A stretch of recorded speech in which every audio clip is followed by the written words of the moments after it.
Et on va commencer par parler des carburants. Depuis le début de la guerre au Moyen-Orient, il y a près d'un mois maintenant, les tensions à la pompe ne cessent d'augmenter. Ce chiffre révélé ce matin par RMC, 12% des stations en France connaissent la pénurie d'au moins un carburant, un type de carburant, le samplon 95 ou bien le gasoil. Le gasoil qui est à un niveau inédit en termes de prix, plus de 2,18 € le litre, niveau inédit en France. Et face à ça, les personnes qui doivent faire le plein très régulièrement. Les professionnels de la route se mobilisent. On a les transporteurs routiers qui se mobilisent sur la 8 aujourd'hui dans l'Est Var, entre Aix et Nice. On a aussi les taxis qui évoquent une hausse inédite du prix et de leurs chiffres, en tout cas de leur taux de l'impact, je vais y arriver, de l'impact du prix du gasoil et de l'essence sur leur budget. On avait un chauffeur en plateau ce matin qui nous disait que ça représente une hausse sur les dernières semaines de près de 40% du prix du carburant quand il doit faire le plein tous les 2-3 jours. Ma question est la suivante, est-ce que, Patrick Ruet, les entreprises doivent aussi mettre la main à la pâte et aider leurs salariés qui se servent de leur voiture comme un outil de travail, ne serait-ce que pour s'y rendre au travail?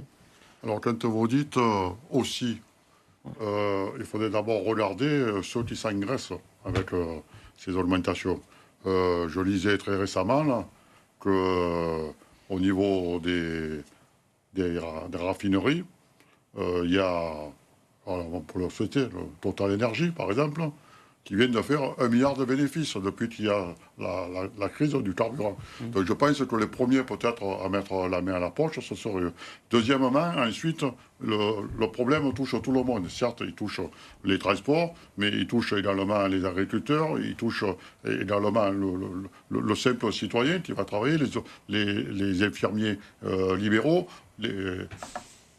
la population en général est touchée par ça. Et donc, en fait, on retrouve c'est le problème de pouvoir d'achat qu'on a aujourd'hui. Parce qu'on va donner quelques euros supplémentaires pour pallier à la hausse des carburants, mais on ne règle en rien le problème de fond. Aujourd'hui, qu'est-ce qu'il y a?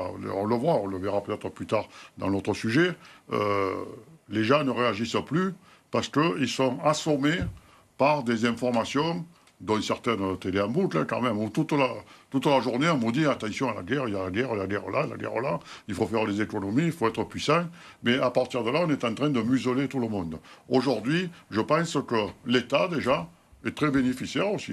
Pourquoi l'État, il ne réduit pas les taxes? Il y a aujourd'hui plus de 50, presque 60% de taxes dans le prix du carburant. L'État qui a annoncé un soutien pour des publics très ciblés, notamment des Oui. professionnels de la route, il y a quelques jours. Philippe Létienne, sur cette question d'abord, est-ce que les entreprises doivent aider à leur manière leurs salariés? Je voudrais faire d'abord une petite pensée pour le Liban et le peuple libanais. J'ai vu que cette nuit, il y a 10 pays européens qui ont pris position en faveur des rapprochements entre le Liban et Israël. Je trouve que c'est très salutaire et je voulais faire cette parenthèse avant de vous répondre. Sur le prix du carburant et faire supporter aux chefs d'entreprise, en réalité, toute la misère du monde et trouver un bouc émissaire, c'est toujours le chef d'entreprise. On se dit, tiens, on va aller frapper sur lui, on va les tirer dans la cagnotte de la société et pourquoi pas qu'ils se mettent à payer pour tout le monde.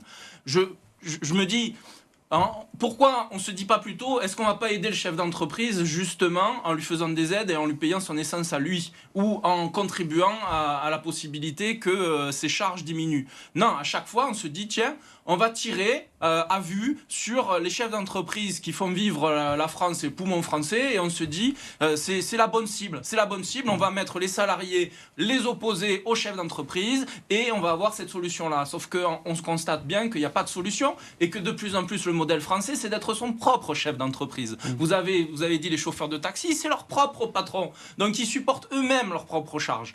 Vous avez des solutions qui sont créées, par exemple la CMA-CGM avec les navires, avec la pile à hydrogène, vous avez de grands projets qui peuvent être créés. On nous dit qu'il y a des recettes fiscales qui sont en trop, pourquoi pas les injecter dans l'hydrogène ou autre, ou trouver d'autres solutions.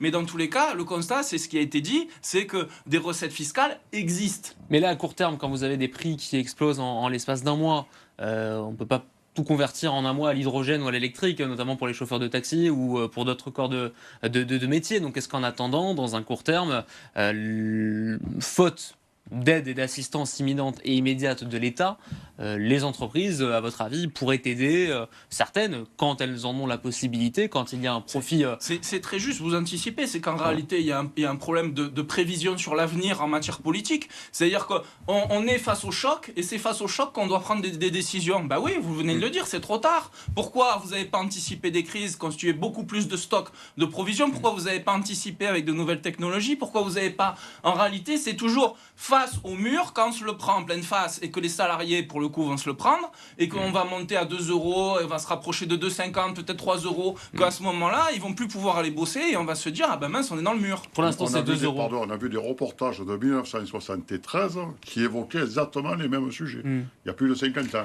Le prix du carburant qui ne cesse de monter au fur et à mesure des différentes crises et des plus récentes. La guerre en Ukraine est l'un des exemples dans un passé pas si lointain que cela. 2,18 € à peu près en moyenne, c'est le prix du gasoil en ce moment. On peut même monter plus dans certains secteurs de Marseille. Pour ne citer que Marseille, dans la cité phocéenne, c'est devenu un vrai casse-tête et presque un triste jeu que de tenter de trouver la station... si ce n'est la moins chère, là où on va en tout cas amortir le choc le plus possible. C'est ce qu'a constaté sur le terrain Lauriane Legrand. Jean-Pierre Moreno est taxi depuis 10 ans à Marseille. Il n'a jamais vu le prix du gasoil aussi haut. Là aujourd'hui c'est record. J'ai été sur une moyenne de 50 € par jour. Là on double, non, mais au lieu de 50, c'est 70 maintenant. Ça impacte vraiment quoi.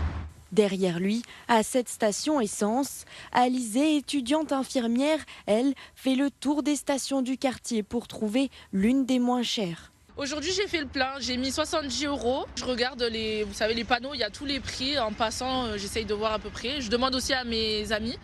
À 4 km de là, dans cette station-service indépendante, Jean-Patrick, retraité, lui aussi fait le plein, mais peu importe le prix pour sa voiture de collection. D'abord parce que j'habite dans le quartier, et deuxièmement j'aime bien les pompistes indépendants. Mon véhicule consomme 5 litres au sort et que je ne roule pas beaucoup, ça part très important. À partir de ce mercredi, face à la flambée des prix du carburant, les routiers se mobilisent sur les routes de la région Provence-Alpes-Côte d'Azur. Et on sent bien, Patrick Ruet, que c'est en train évidemment de prendre à la gorge les professionnels de la route. Lauriane parlait de ces mobilisations de chauffeurs routiers dans la région et partout en France aujourd'hui. Ce matin, le trésorier du syndicat des taxis à Marseille disait que les taxis pourraient faire de même dans les tout prochains jours si on ne leur tendait pas la main, parce que ce sont leurs charges.